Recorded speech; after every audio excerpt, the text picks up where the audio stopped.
No sabem les reaccions que es poden produir perquè la por, mira, la por és lliure. La por sí que és lliure. On October 1st, the day of the referendum, the reinforcements that had been hunkered down in Barcelona's port for 10 days disembarked, joining thousands of National Police and Guardia Civil troops already stationed throughout the city. The mission hadn't changed: stop the vote. But they couldn't do it. Què va passar?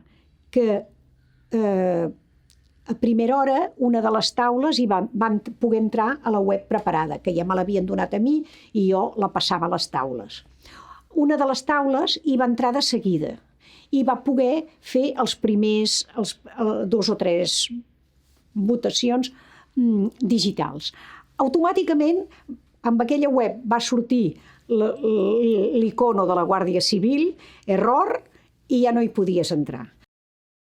I recordo que jo vaig anar a votar al matí i després vaig tornar a casa als meus pares, vaig dinar amb ells i vaig començar a rebre tota l'allau de notícies i d'imatges del que estava passant a Barcelona i altres pobles, a més pobles molt petits de Catalunya en els que hi havia estaven havent-hi escenes de violència molt greus i que realment se t'encongia el cor quan les veies. I recordo estar molt, molt inquieta i pensar, jo no em puc quedar a casa, mentre els meus conciutadans els estan fent tot això.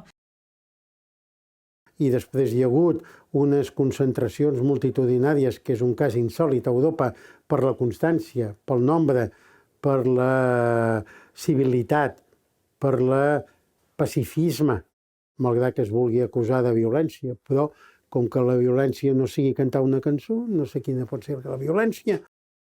Recordo que vaig veure que va venir la meva mare. La meva mare té 80 anys.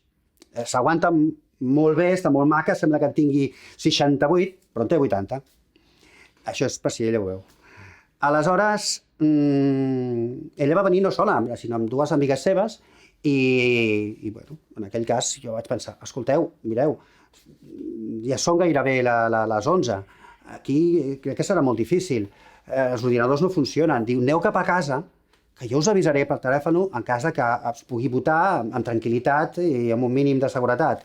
Elles em van dir que ni parlar-ne, que elles no es bellugaven d'allà. És per això que jo he de dir que aquestes àvies tenien 1000 vegades més dignitat que la que tenen els cabrons que van venir amb porres a apallissar la gent. While all figures related to the referendum remain controversial, be it vote count or injuries sustained during the course of the day, the Catalan government estimated that 2.2 million votes were cast and counted, representing 42% of the electorate. The yes vote, unsurprisingly, won in a landslide, with 92% favoring independence. Police operations had succeeded in nullifying 770,000 potential votes, with approximately 1,000 injuries to civilians reported. Aquell dia va sortir, mira, se'm posen els pèls de punta.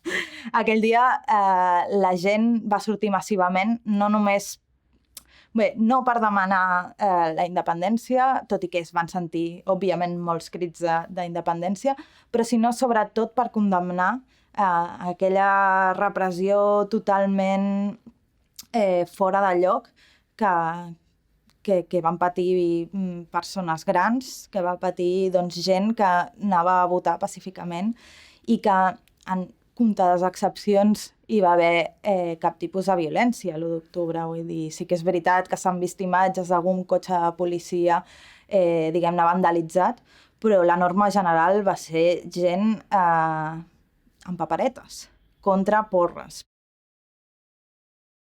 A vegades parlen de majories silencioses, potser sí, però que també hi ha una majoria molt activa. La prova és que els que van anar a votar